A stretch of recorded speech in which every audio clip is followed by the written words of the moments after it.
En plus, moi, le jeune homme m'a fait un truc génial, c'est que je peux même mettre le fauteuil. Merci, c'est vraiment Merci, gentil. hein, c'est adorable. Non, mais ils sont bien équipés. Hein. Attention mes cheveux. Ça a l'air d'être fermé par contre, ça là-dessus. Alors, est-ce que vous allez bien? Ça va. Très bien, je vous remercie. Bon, alors super. Alors du coup, dans un instant, vous allez voyager avec les mariniers de Loire pour une durée d'environ 10 minutes. Pendant ces 10 minutes, je vais vous inviter à bien rester assis et surtout ne mettez pas les bras, les jambes et la tête en dehors de la barque. Voilà. Allez, profitez bien, messieurs, dames. C'est bien de le préciser, hein, parce que c'est vrai que...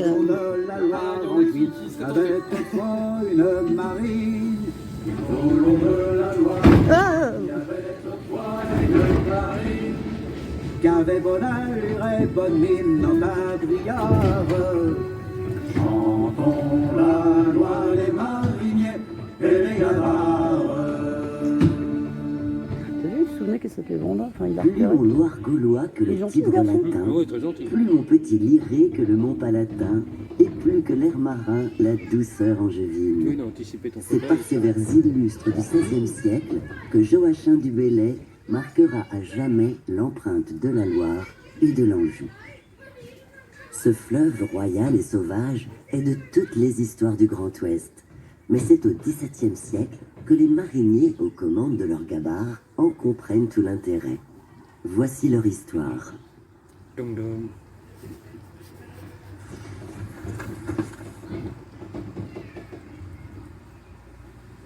Au cœur d'une époque troublée, où bandits de grands chemins et mercenaires terrorisent nos routes, les fleuves deviennent naturellement des voies de communication beaucoup plus sûres.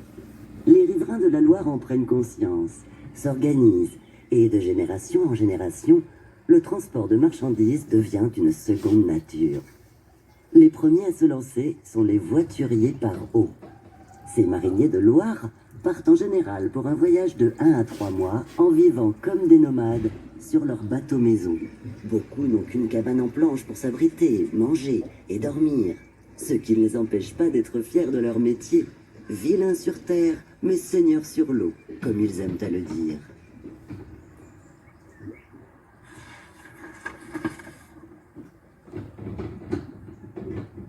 À cette époque, en Anjou, 223 bateaux officiels naviguent sur la Loire. Ils importent et exportent de nombreuses marchandises, principalement du vin, du sel, du chanvre, des céréales, des pommes, des épices, du café et du cacao, et surtout du sucre non raffiné qui arrive directement des îles via le port de Nantes pour être livré aux raffineries de Saumur et d'Angers.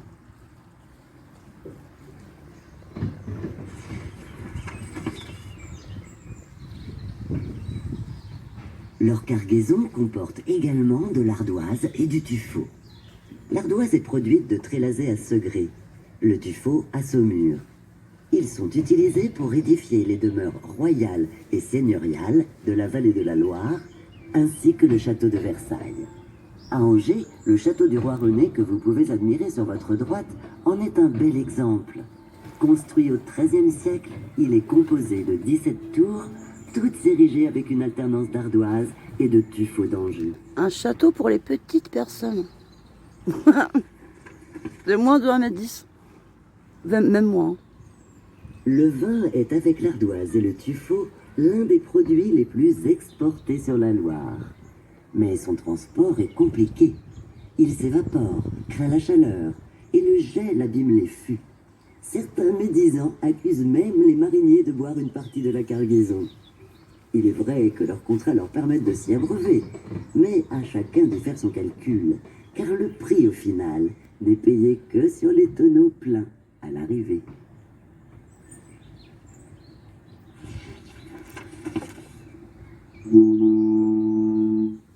En parlant de payer, nous arrivons au bureau du péage. Profitons de l'absence du douanier pour passer discrètement. Et oui, sur la Loire, les péages sont très fréquents. Les droits de douane d'Ingrande, la porte de l'Anjou, sont d'ailleurs si élevés qu'ils rendent impossible le transport des vins bon marché. C'est l'une des raisons qui poussera les Angevins à produire des vins d'excellence.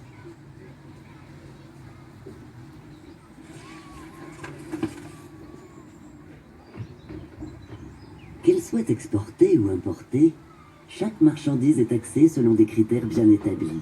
Les épices, par exemple, n'échappent pas à cette règle. Les grands commerçants, comme la Compagnie des Indes, les importent.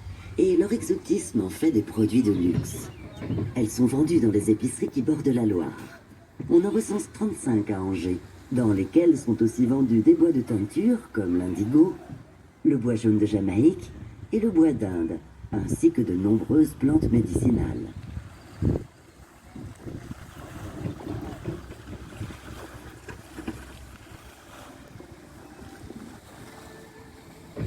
Parmi tous ces produits exotiques, de nombreuses plantes à fleurs d'origine asiatique sont aussi du voyage.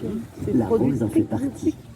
Cultivée en Anjou depuis le XVe siècle, grâce à ce grand amoureux des plantes qui était René, sa production se développe au XVIIIe siècle. T'as vu des carcoïs qu'on a du baron Foulon, qui crée, avec son T'as jamais vu des carcoïs comme ça? Edmé Crespin-Châtenay, Non, on des se penche pas. pépinières royales Regarde, à regarde là, Douai-la-Fontaine. regarde là. Des rosiers de Chine introduits via l'île de la Réunion y sont alors plantés. T'as vu? Regarde. En 1771, Philibert Commerson, naturaliste français, participant à l'expédition Bougainville, découvre sur ce même petit bout d'île une magnifique plante à laquelle il donne le nom d'hortensia. Introduite quelques années plus tard en Anjou, elle y trouve alors une terre et un climat propice à sa culture. Sa réputation est telle que les colporteurs fleuristes de Loisan viennent s'approvisionner de jeunes plants depuis les Alpes, afin de les vendre partout en Europe. Il va pas se faire couper la tête, le canard. T'as vu les petits canards? Ouais, mais là, c'est pas un bon endroit, tu vois, ils sont un peu... Je pourrais pas dire. Toutes sortes de végétaux sont ainsi acheminés par la Loire jusque dans nos villes. Les noix de coco, par exemple, vont alimenter les importantes fabriques de chapelets saumuroises qui utilisent la partie ligneuse de la noix pour entailler les grains. L'Anjou, à cette époque, produit la presque totalité des chapelets qui se vendent en France et à l'étranger.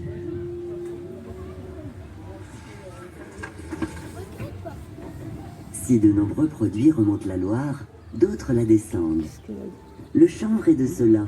Cultivé dans les régions de Beaufort-en-Vallée, Chalonne et Montjean, il est alors utilisé pour la fabrication des vêtements, des draps ou bien encore des célèbres mouchoirs de Cholet. Il sert aussi à la confection des cordages et des voiles. Deux grandes manufactures de toiles à voiles sont ainsi créées à Beaufort et à Angers. Elles fournissent, via le fleuve, les arsenaux militaires de Rochefort et de Brest. Parmi les végétaux les plus cultivés en Anjou, n'oublions pas les céréales, et plus particulièrement le blé. Alors très convoité, il est souvent exporté clandestinement. On raconte qu'au XVIIe siècle, des commerçants flamands, apportant du lin à Nantes, avaient acheté pas moins de 4000 tonneaux de vin d'Anjou. Mais ils avaient aussi acheté secrètement du blé qu'ils cachèrent dans ces tonneaux.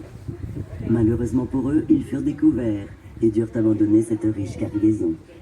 La terre d'Anjou est une terre d'exception, et tout ce qui y pousse est sujet à l'exportation.